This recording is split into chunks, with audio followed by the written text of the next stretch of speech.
Welcome to my channel.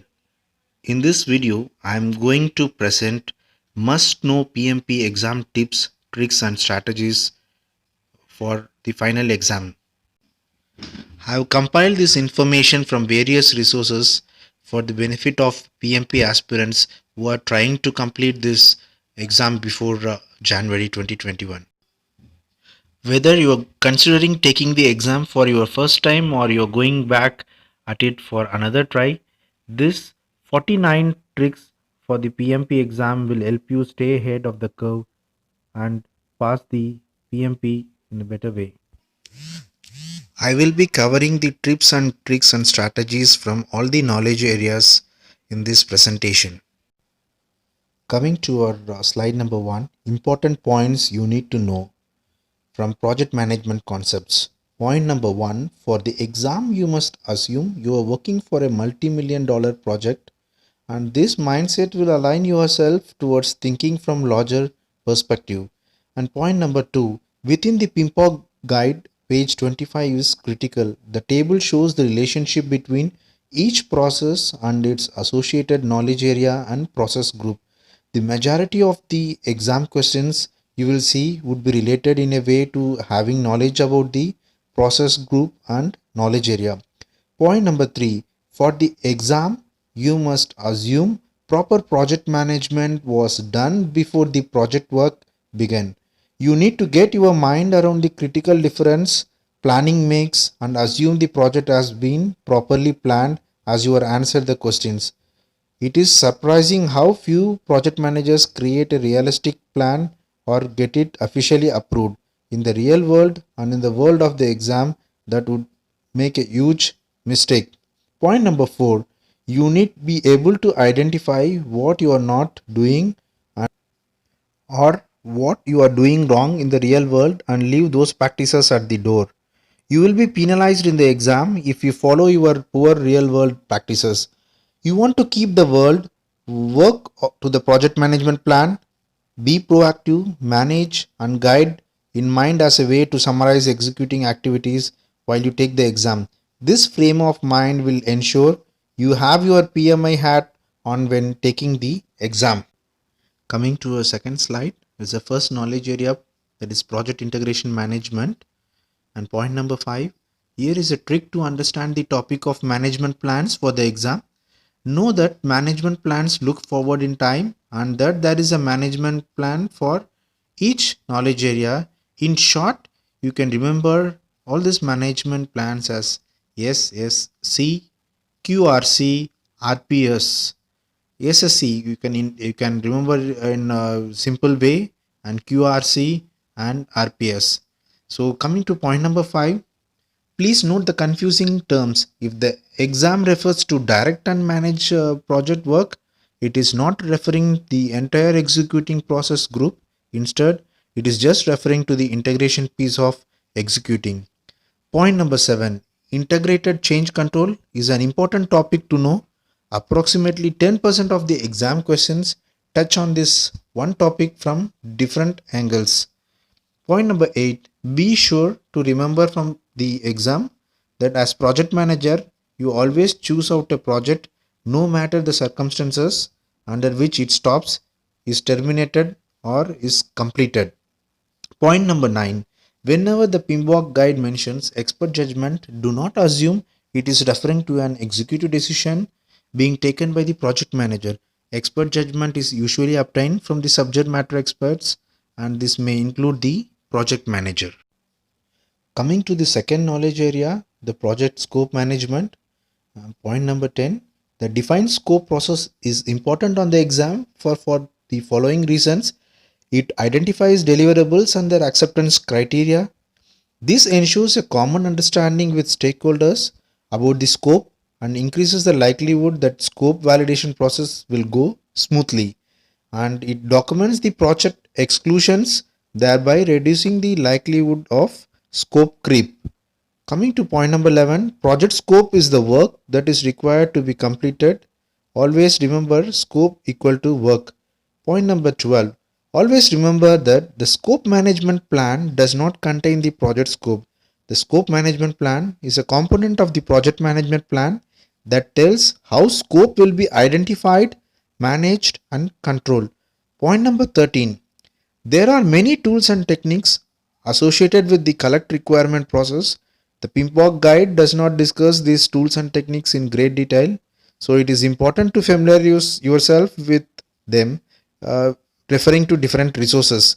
Coming to the point number 14, the validate scope process should be performed for every project deliverable or a group of deliverables being presented to the customer or sponsor. Coming to the point number 15, understand the difference between scope creep and gold plating is important. Gold plating is nothing but the project manager or project team offering the customer an additional work which will increase the project cost. Coming to third knowledge area, project schedule management. Point number 16, for the exam you must remember these formulas and know that they can be used for both time and cost estimates. 3-point estimate, it is again called beta distribution, is nothing but pessimistic plus 4 most likely plus optimistic divided by 6. Here in the 3-point estimate they give most importance to most likely, and the second formula is activity standard deviation p minus o divided by 6, and activity variance is p pessimistic minus optimistic divided by 6, and the square of the formula. So coming to the 17 point, you will see a single point estimate per activity used on the exam. This is not the best option, but it is easier to improve your understanding of finding critical paths and network diagrams. Using single point estimates also allows for quick calculations. Coming to point number 18, the plan schedule management process produces the project schedule management plan. It does not contain the project schedule. It only describes how the project schedule will be developed, managed and controlled. Point number 19, although the PMBOK guide does not mention it, analogous estimating is often used as a method for top-down estimating. Point number 20, practice the forward pass and the backward pass on a schedule network and make yourself comfortable with it. Many people struggle with this and incorrectly compute the early and late finish and finish dates. Currently, the online proctored exam, you get the whiteboard, and without your proper practice, PMP aspirants will definitely struggle. So please practice this forward pass and backward pass on the schedule network diagram. Coming to the fourth knowledge area, project cost management. Point number 21, make sure to understand the following. Rough order of magnitude estimate. This type of estimate is usually made during the initiating process. The ROM estimate is from minus 25% to plus 75% or from actual. But this range can vary depending on how much is known about the project when creating the estimates. And then budget estimate, this type of estimate is usually made during the planning phase and is in the range of minus 10% to plus 25% from actual. Later during the project, the estimate will become more from actual, while other use minus 5% to plus 10% from actual. Coming to point 22, be very careful when interpreting the SPI and CPI values. Although values greater than 1 are desirable, values greater than 1.5 means the project was not properly estimated earlier. Point number 23, understand the concepts behind the EAC formulas. This will help you to select the right formula to crack a question on your exam. Point number 24, the PMBOK guide page 267 is critical. It summarizes all the earned value formulas. Memorize these formulas and do a brain dump of these formulas on a piece of paper before you begin your exam. You can refer to my third video. I have summarized all the formulas within a short period of 20 minutes and you will have better insight if you refer that.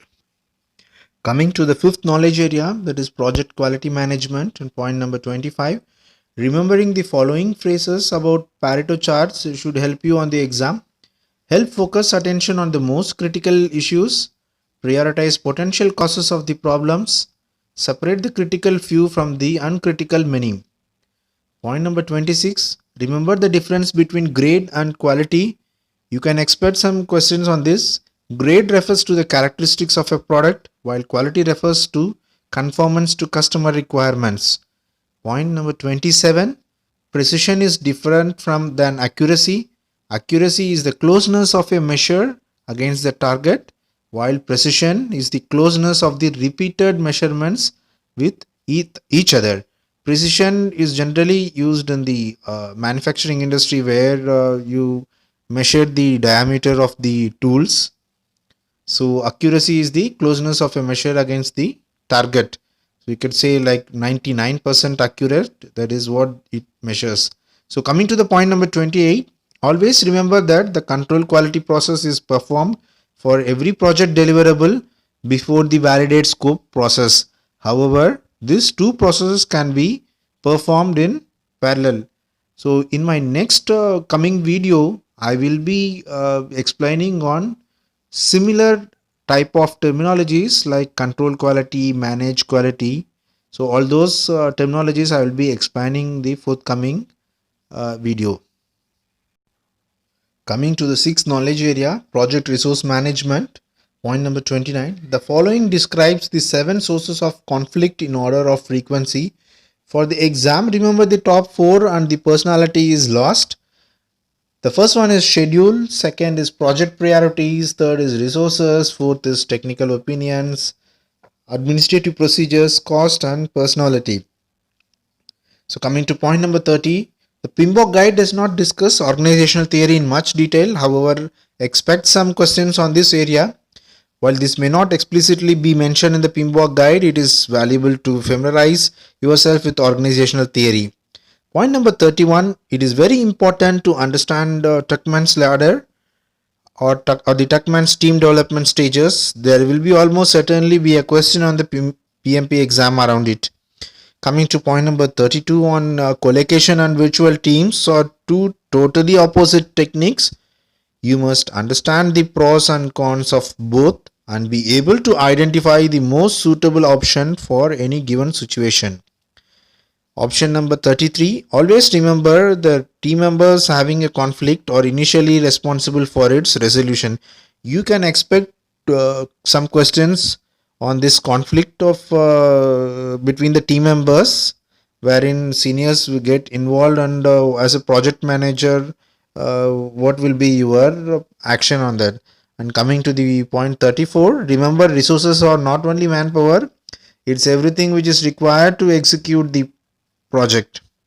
Point number 35, control resources means materials and equipments. It is not referred to human resource because you can't control human resource as such. Coming to the seventh knowledge area, project communication management, and then point number 36, review the basic communication model that is mentioned in figure 10.4 and sequence of steps involved in the model as outlined in the project communication section of the PMBOK guide. It is important. Point number 37, managing communication deploys the communication management. Point number 38, monitoring communication is concerned with ensuring that the communication management plan is being used effectively and adjusting it as necessary. Point number 39, all stakeholders should be involved in the communication management based on their interest and influence. Coming to the eighth knowledge area, which is most important, that is project risk management. Point number 14, the following are examples of risk management errors that you want to avoid or be aware of for the exam. I will take you over to a few of them since I have a little time. So risk identification is completed without knowing enough about the project. This is one of the major errors. And then risk identification ends too soon, resulting in a brief list rather than an extensive list. The risk identified are general rather than specific. So risk management is not given enough attention during project executing. So coming to point number 41, notice that an updated risk register is the only output of several of the risk management processes. Read exam questions carefully as a risk register contains different information depending on when in the risk management process the question is referencing. Point number 42, remember that the project risk is always in the future. If a risk occurs, it is no longer a risk. It is either an issue or a realized opportunity. Point number 43, remember that the perform qualitative risk analysis is quicker but less accurate than the perform quantitative risk analysis process. Point number 44, practice the expected monetary value analysis and decision tree analysis techniques. You can expect to see questions that cover these techniques on the exams. Coming to ninth knowledge area, project procurement management. Point number 45. In practice, the company or a person who provides services and or goods can be called a contractor, subcontractor, designer, or other titles. The PMBOK guide uses only one term, seller, but the exam may use any of these terms to describe the seller. The company or person who purchases the services is called the buyer. Point number 46. There are three basic types of contracts. Each one has its place and use. You must understand the differences and especially understand how different contract types determine the final cost of a contract. You can expect to see some questions on the contract type. And point number 47. Understand the difference between the procurement management plan, procurement strategy, procurement statement of work, and the bid documents. Point number 48. Remember that the contract change control procedure are usually documented in the procurement agreements. Generally, PMP aspirants will get confused with the integrated change control and contract change control procedure. So please keep in mind contract change control procedures are usually documented in the procurement documents, agreements. Point number 49. Always remember that negotiation is the preferred procurement conflict resolution technique. Coming to the 10th knowledge area, that is the last one, the project stakeholder management. Point number 50. Please note that project stakeholders' influence is at the maximum during the start of the project and reduces gradually as the project progresses. Point number 51. The identify stakeholder process is an initiating process. However, it must be periodically revisited to ensure that the project stakeholder register is always up to date.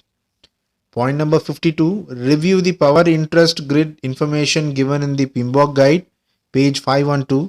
There will most certainly be questions that pertain to this grid on the examination. And point number 53. Remember that the first step in stake management is to capture the issue in the project issue log. Many projects fail because stakeholders were not involved at the right stage.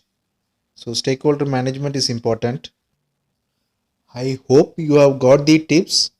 These invaluable insights into the PMP exam are just one tool that you should leverage on your journey towards becoming a certified project management professional. They will not help you to pass the exam on their own.